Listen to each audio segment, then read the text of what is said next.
Quality is absolutely phenomenal, చాలా బాగుంది. క్వాలిటీలో మా బడ్జెట్ మేము ఏవైతే అనుకున్నామో ఆ బడ్జెట్కి తగిన న్యాయం చేశారు. మనం చాలా ఇంటీరియర్స్లో చూస్తాం అనమాట.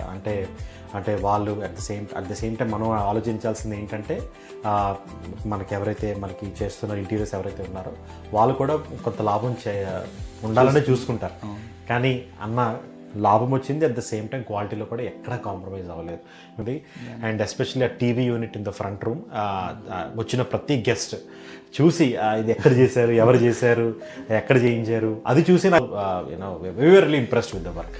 ఎస్ అన్న, ఫీల్ అవ్వలేదు. I'm trying to be honest. అంటే ఏదో మీరు వీడియో తీస్తున్నారు, నేను అంతా ఉండదు, అంతా నేను పాజిటివ్గా చెప్తాను అని ఏం కాదు.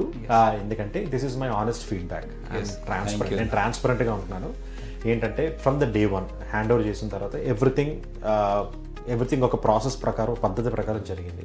అంటే కొటేషన్ ఇచ్చారు, అది కూడా పీడిఎఫ్ ఫార్మాట్లో. కొటేషన్ అంతా దీనికి ఇంత ప్రైస్ అవుతుంది, దీనికి ఇంత ప్రైస్ అవుతుంది, ఇంక్లూడింగ్ ఏసీ హోల్స్కి ఇంత అవుతుంది, తర్వాత డీప్ క్లీనింగ్కి ఇంత అవుతుంది, ప్రతిదీ డీటెయిలింగ్గా పెట్టిన తర్వాత దాని నుంచి ఎక్స్ట్రాగా ఒక్క పైసా యాడ్ చేయలేదు, ఒక్క పైసా తీయను కూడా లేదు.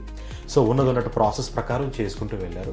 తర్వాత ఎవరైతే ఎంప్లాయీస్ ఉన్నారో, పనిచేశారో, వాళ్ళు కూడా మనం చెప్పినప్పుడు చాలా పాజిటివ్ రెస్పాన్స్ ఇచ్చారు. వాళ్ళు కూడా మనకు అర్థం.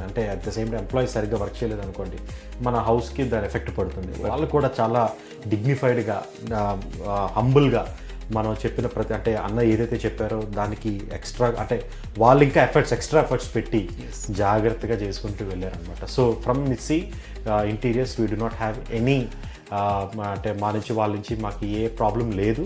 At the